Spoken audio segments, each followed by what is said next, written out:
we're here with another episode of Conversations and Connections. We're the official podcast of the Family Crisis Center of East Texas. I'm Stuart, the prevention coordinator for the agency. And believe it or not, it is that time of the year already. We're coming upon the holiday season, and it's time for the Family Crisis Center's Adopt a Family program again. So with me, I have Melissa Wheeler, our development director, and my boss, who has graciously decided to, or agreed, I should say, to come onto the podcast to talk about the Adopt a Family program. And Melissa, I know you've kind of had to stop and catch your breath because there's been so many things going on that you've been involved in. But I do appreciate you taking some time to talk about this. Thank you, Stuart. Thanks for having me today. Yes, this time of year is the most wonderful time of year, but it's also probably the most busiest time of year for the Family Crisis Center. Of course. As a whole. There's a lot going on, and we are so fortunate to be able to do all the things that we do because of the help from the community that we're able to do these things. So I'm excited to get to talk about Adopt a Family today. Awesome. Well, you know what Adopt a Family is. I know what it is. And there's probably a lot of people in the community that know about Adopt a Family because we do this every year. But let's remind our listeners who may not know about the program. What is the program all about? What is Adopt a Family? So the Adopt a Family program is designed to help the survivors who come to the Family Crisis Center in need. We serve survivors of domestic violence and sexual assault, and throughout the year, there are a lot of resources and services that families, not just the adult, but the children, because so many of the adults who have been through abusive relationships, they have children along with them too that may have either experienced the abuse or they've witnessed the abuse, but they definitely feel the effects of the abuse in one way or another. And so there's a great need because oftentimes those survivors, they're needing safety and shelter and just getting food in their to have in their pantry and their refrigerators, just to have a place to sleep that's safe and secure, to have clothes on their kids' backs and shoes on their feet. That is sometimes the most important thing for them. And when they come to us, if they utilize our shelter services, they often come here with nothing. They left maybe in the middle of the night and just have the clothes on their backs and the shoes on their feet and whatever they might have had in their vehicle, and they're unable to go back and pick up those items that they had to run away from and leave for safety reasons. And so especially when they come to us closer to Christmas time, they're just not able to go back and pick up all the things that maybe those children are accustomed to having. And sometimes those kids, they haven't had anything. So even anything new in a very long time because of whatever that situation at home looks like. So we want to do our best to find the magic in Christmas for them and share that with them as much as possible because these kids are dealing with trauma issues, maybe mental health issues. They may have some disabilities already, physical and learning disabilities.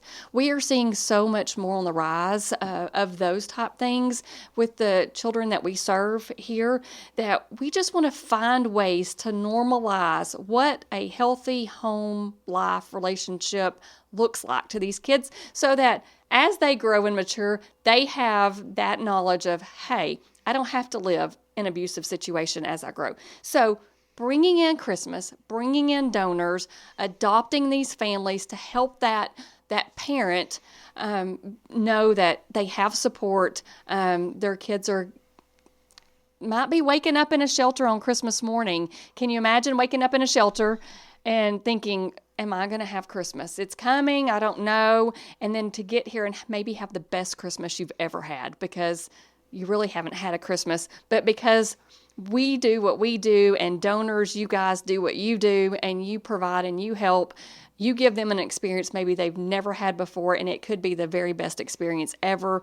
And even our outreach clients, them getting to pick up these Christmas items and take them home and their children to open them up on Christmas morning is such a warm, joyful feeling to know that when you see these parents walk through the door and they pick up their items and they're in tears because they didn't know how they were going to be able to give one gift, much less a suit of clothes and maybe 3 little items, Sure. gift items. So So you ask, how I gave you all that information to tell you this is how the process works for us.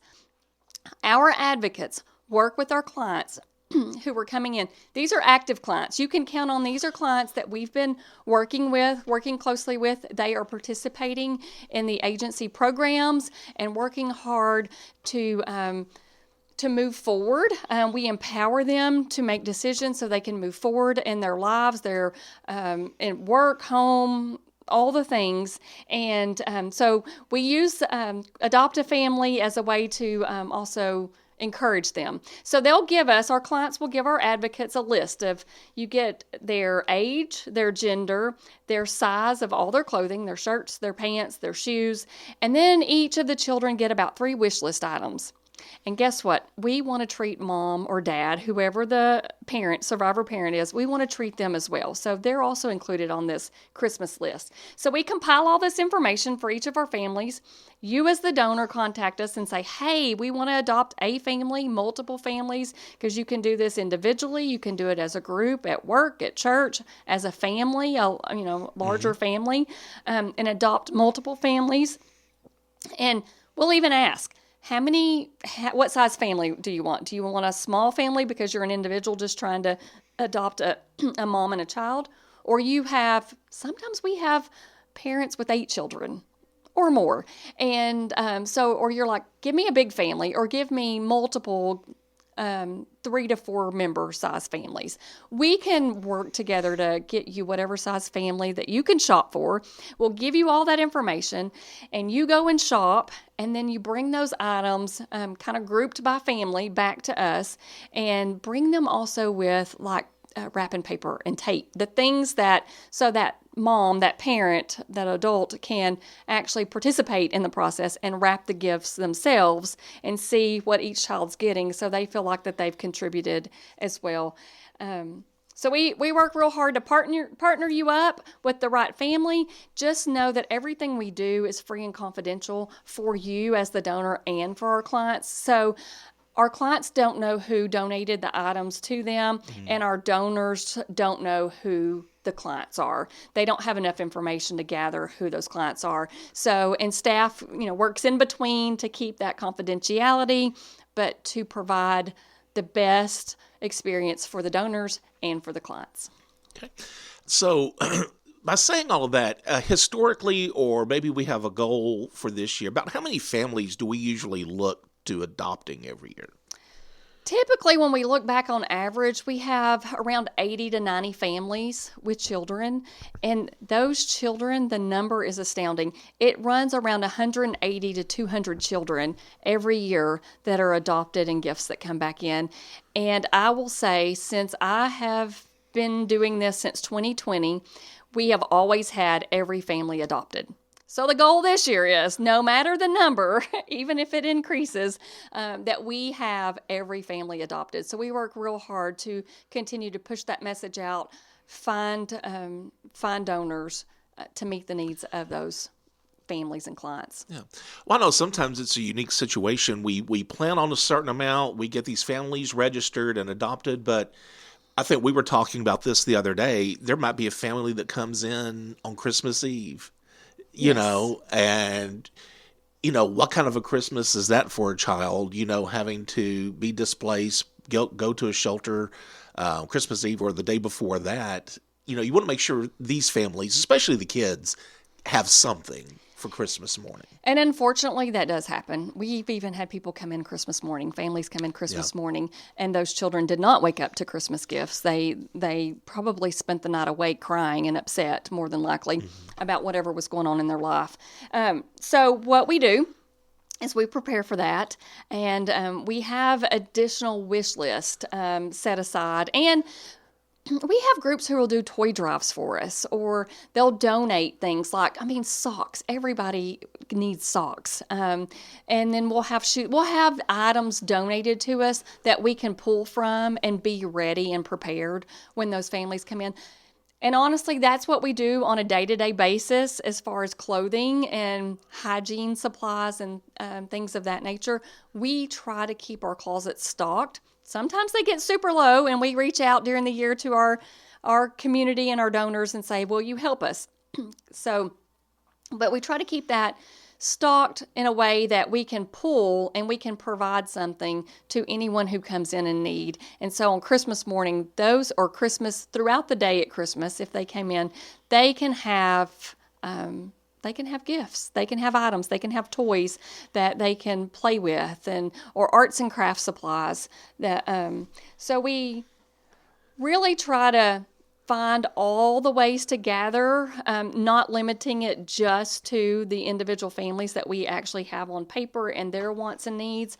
We ask the community, will you give all year long, and especially during this time of year when so many toy drives are being held, and we have a wish list that we try to outline the things that the different items children are asking for on a regular basis, young children, teens, parents, and we find that they're simple, everyday items, like toy trucks and dinosaurs and Legos and dolls of all ethnicities, small backpacks, Squishmallow, just some squishy pillows that are fun and character-related, Paw Patrol,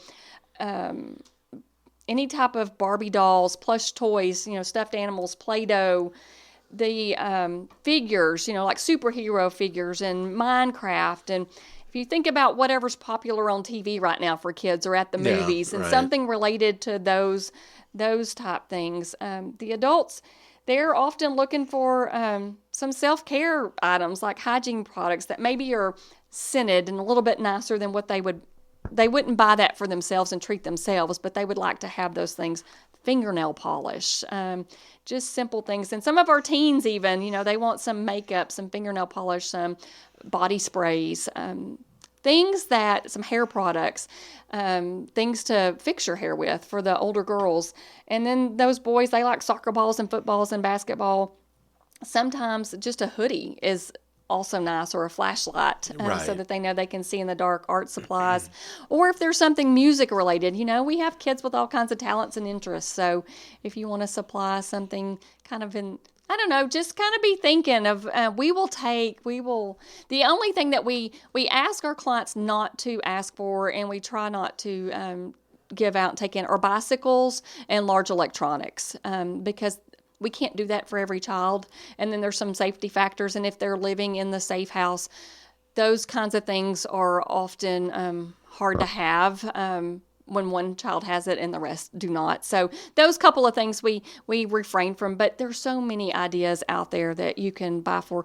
And for the adults, sometimes just a soft, cozy blanket and some slippers, some house shoes or a house coat, just something to make you feel warm and healthy and happy and safe and secure, and to get your mind off of all the other parts of life.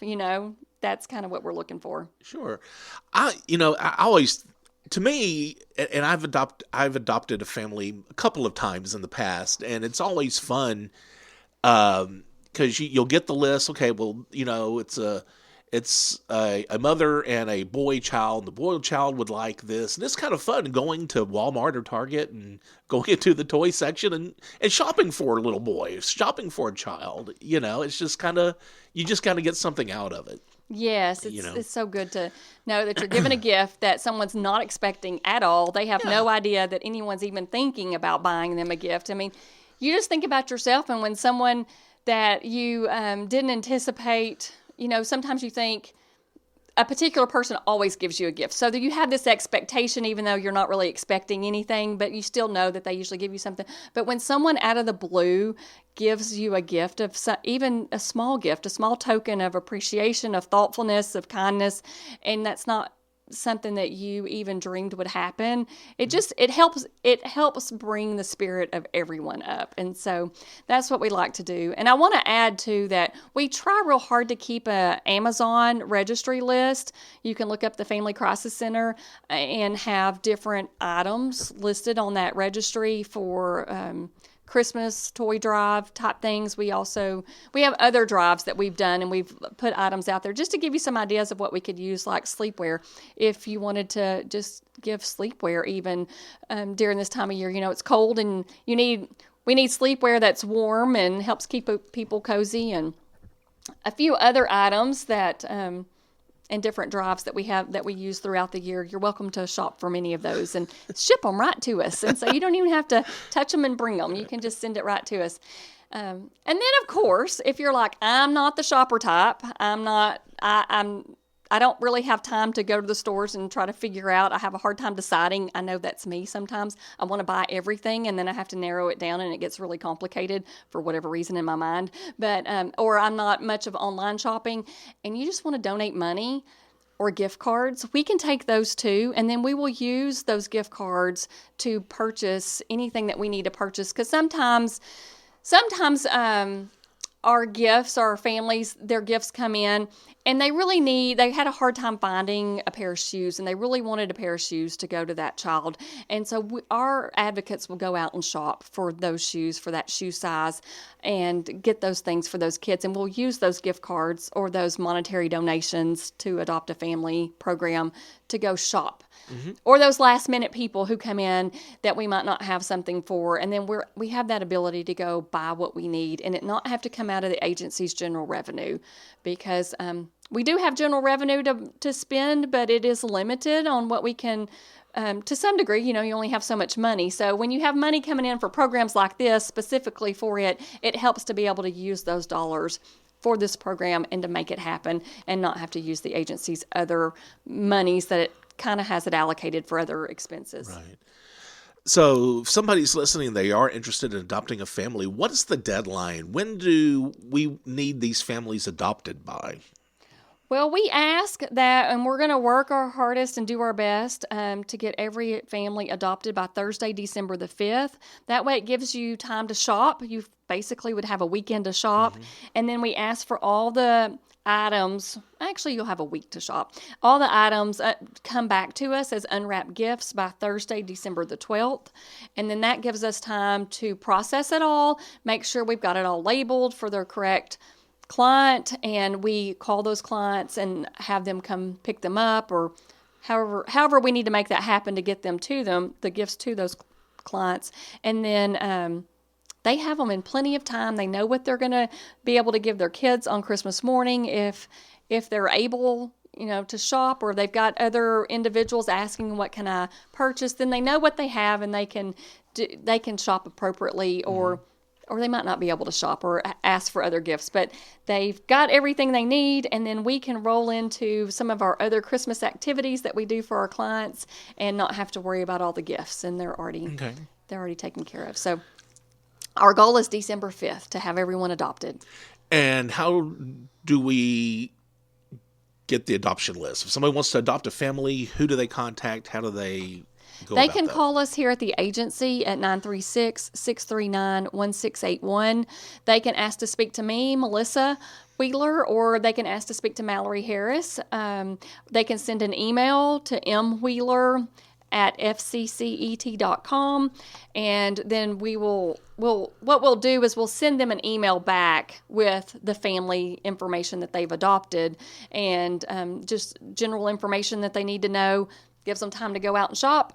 And then if they have any questions, they can just, follow up with us, and we can help guide them how they need to go. Well, also, besides Adopt a Family, we're also doing our food drive. Let's talk a little bit about that. Explain the food drive, what we're looking for, and how that works. So the food drive is really important because we all like to eat, right? It's important to eat every day. And the way the Safe House works for the agency and the clients residing there, it's a 39-bed facility, and we can do overflow up to 44. And this year, we have really been running at capacity for a good portion of the year, which is a lot, serving a lot more people in that shelter than maybe even last year.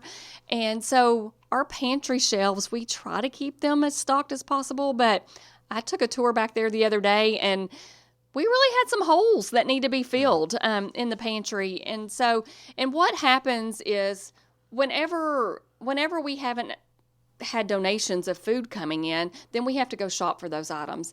And just a very small portion of what we spend on groceries on a weekly basis is actually paid by grants. The rest of it comes out of general funds. It comes through donations and the the shoppers at our thrift store and that revenue, able to use that for groceries.